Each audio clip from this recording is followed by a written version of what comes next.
Dear class, once again, let us continue with the branch accounts. This will be a second lesson on branch account. And today we will be dealing with decentralized branches accounts.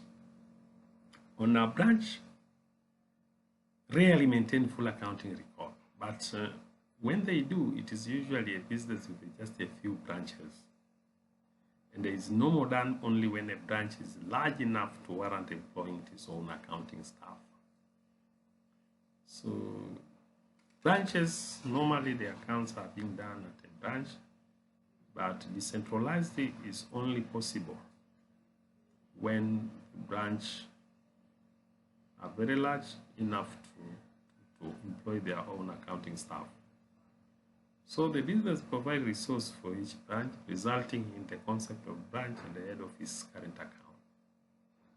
So that are viewed as a data credit relationship between the two entities. So when it happens that there is a decentralization, then there is a concept of branch will have their own accounting system, and the head office also will have their own accounting system. But again, they will have something in common, which is head office and the branch current account. At the branch, they will maintain head office current account. Whenever they receive anything from the head office at a branch, they will debit item received. If it is an asset, they will debit the assets and they credit head office current account. And then when they send maybe a cash to head office, they credit cash and they debit head office current account. But again, at the head office also, they will maintain a branch current account. And this branch current account will be used when they send any goods to branch. So they credit goods sent account and they debit branch current account. And whenever they receive cash from the branch,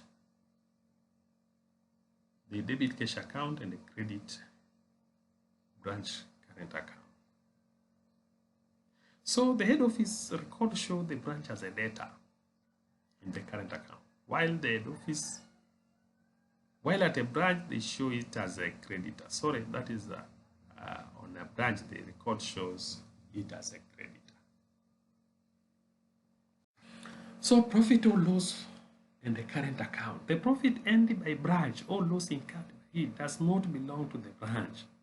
So the head office represents the firm's central authority, and the branch profit should be credited to the head office current account while losses are debited. The branch will therefore draw up its own trading in the profit and loss account. After agreement with the head office, the net profit will then be transferred to the credit of the head office current account. So the head office will then debit the branch current account into its own record and the credit its own profit and loss account. So again, this is a profit made by branch also can be transferred to head office. So the combined statement of financial position. After the trading and the profit and loss statement have been drawn up, the financial position is required for the whole firm. So the branch will send its trial balance to the head office, which will add the asset into its own trial balance to those in the branch trial balance to give the total for each of the assets to be shown in the financial position. And the similar procedure will be carried out for the liabilities. So item in transit, sometimes it might be that transaction at a remittance or receipt date are entered by both head office and branch, but item in transit may not be recorded in both set of books. The two set of books will not have identical figure, resulting in unbalanced current account, which is unacceptable. So both current account must have the same balance to cancel out when preparing combined financial position, the reconciling the discrepancies between the two sets of record. So again, here, sometimes it might happen that we have some item in transit. We send goods to branch, the branch has not yet received those goods, so they are not entered them in their books. So this gives a discrepancies between those head office current account and the branch current account. Because branch won't enter something which they have never received. And likewise, even branch may be sending cash to head office, and there may be a delay. It might take 2 or 3 days for those cash to be received by headquarters, and therefore this account may be unbalanced.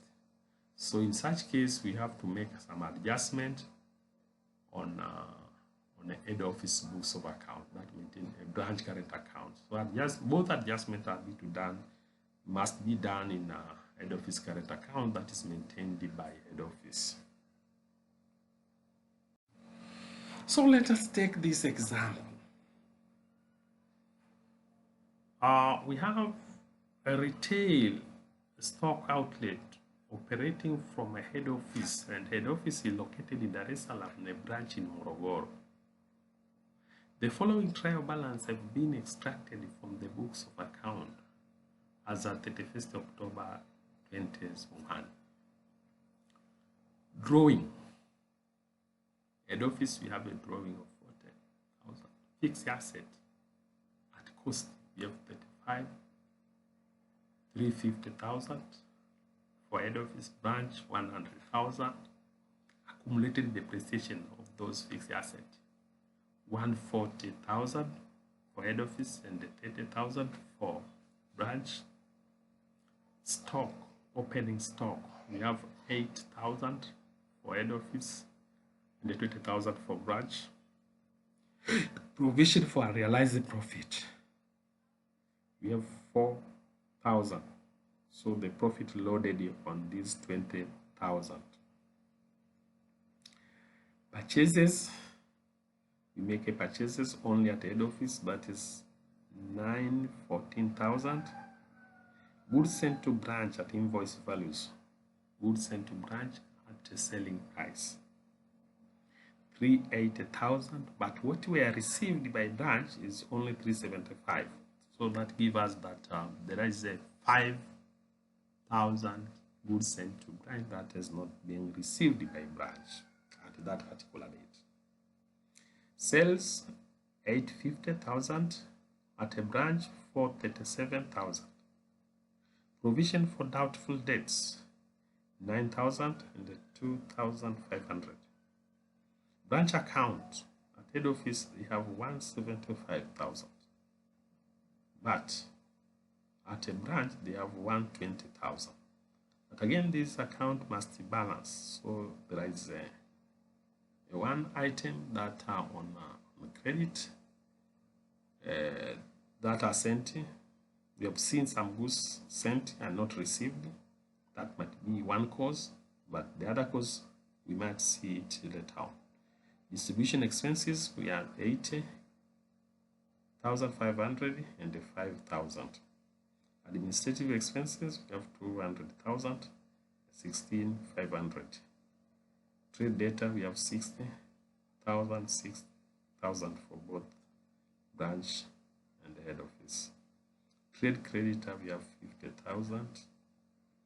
Cash and the bank balances, we have 15,500 and 13,000. Capital, we have only at the head office for 10,000. So this gives us a trial balance for head office and the branch. But again, we have additional information that all goods are purchased by the head office. Those goods sent to branch are invoiced at a cost plus 25%. So to arrive at an invoice price or selling price. Stock were valued at 31st October 2021 as a being at the head office. Stock, closing stock were 12,000 at the head office, and at the branch 15,000 their invoice price. So depreciation is to be provided for the year on the fixed asset at a rate of 10% on the historical cost. Addition 10%. The provision for doubtful debts is to be maintained at the rate of 5% of outstanding trade debtors as at the end of the financial year. Again, as the 31st October, there were 50,000 cash in transit from the branch to this. Now, this cash was received in Dar es Salaam on 3rd November. So during the 1st October, the cash were not yet received. So there were also 5,000 of goods in transit at invoice price from the head office to the branch. The branch received so on 10th November. So required prepare an adjustment column, the head office branch trading profit and loss account for the year 31st October 21 and the combined balance sheet for Nione as at that date. May be prepared by Nione statement profit and loss account. So it's easier that we take a sales head office. We have a column for head office, for branch, and combined, which is the total. So we take a sales 850 and the 437,000, we get a 1,287,000. So less cost of sales. So cost of sale is obtained by taking opening inventory. We have 8,000 and the 20, we have a 28,000. Purchases, we make a purchases on only at the head office 914,000, and this will go to the total. So goods sent and received. So we have sent 380 and the branch received 375. That is making good in transit 5,000 that are neither in the head office nor in the branch. So good for sale,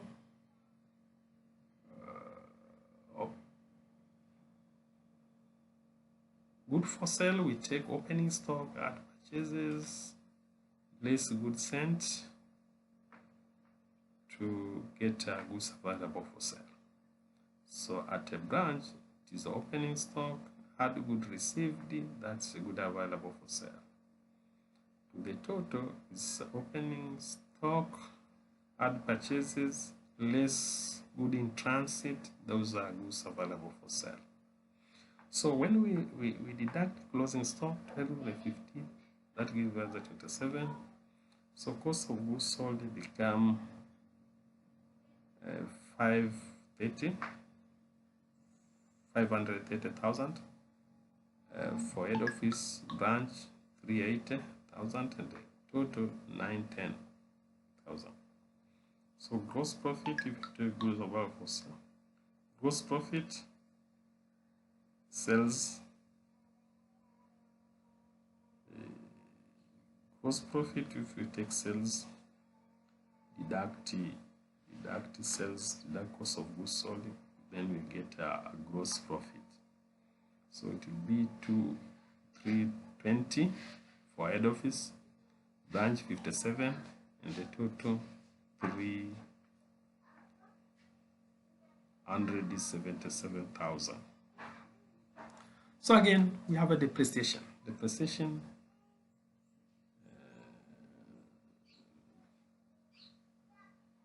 for head office is 35,000, for branches 10,000, give us 45,000. Provision for doubtful debts, we have to maintain at a 5%, and the provision that we have is a 9,000 for branch, and then now we have to keep it at the 3,000, so there is addition of 60,000. But again, on our branch is 2,500, but we have to maintain a 5%, that is 3,000, so it need addition of 500. So if you take a provision for doubtful debts, addition of 6,000, and we need more of 500, so we need more, we need the addition that is to be added back is a 5,500. Distribution of expenses, we take it as it is 80,500 and 5,000. Administrative expenses, we take it as it is, but provision for unrealized profit, it is nil. Now why nil? Because we had provision for unrealized profit of corresponding to 20, and then now we have a provision for unrealized profit which is 20. So the 20 stock, which is a closing stock, and then now we have a 15 with the addition of those which are in the transit, which is 5. So it is also 20. So 20 with the 20 is nil. So operating expenses, we have those operating expenses which give us a net profit of 10,000 for head office, 10,500 for head office, the 25 for branch. That gives us a total of 35,500. This profit may be transferred to head office or maintained at a branch. But again, we have to make adjustment for the current account because the current account must balance. At the head office, we have 175, but at a branch, we have 120,000. So that gives us, we have a deficit balances of 55,000. But cash in transit is a 50, but also good in transit is 5,000. So that is what make a difference. Because at a branch they have sent the goods, so they make additional of 5,000, and at a branch they sent the cash to head office. So they have already deducted at a branch level but those goods have never received. Those cash have never received by head office. So therefore, this is what make a discrepancies. So to show the statement financial positions, fixed asset, we have 350, 10,000, 450. It's accumulated depreciation. We took those one and the one charged in this current year. So it become total would be 175,000 with the 40,000, 215,000. Net asset 175,000, 60,000, 235,000. Stock we have 12,000, 15,000, 27,000. Trade debtors we have 60,000, 120,000. Provision for doubtful debts that are be to maintain at a 5%, is 3,000, 3,000, 6,000. Branch or head office current account, we have 120,000, but again at a branch we have 120,000. So in a total, this one to be shown in a total. Cash and the bank balance 15,500, 13,000, 28,000. We have a cash in transit 50,000, good in transit 500,000, 5,000, and the cash in transit 50,000. So total asset will be 434,500. Total asset 25,000, 459,500. We have a capital of 410. Add profits. So the profit may be shown at a branch or being transferred to head office. So if we kept it in a branch, it's 45,000. Profit 25,000. Less drawing. So net capital 280,500,000, 25,000. So give us a 405,500. Trade creditor 50,000. Provision for unrealized profit 400,000. So this gives us a total liability of 434,500. The branch 25,000 and give us a 459,500. And sometimes it might be that this profit being transferred to head office account, and the head office may show the nil balance on the profit being debited to profit of the head office, and again that amount being transferred to branch current account, the head office current account. And at the end of our presentation. Thank you very much.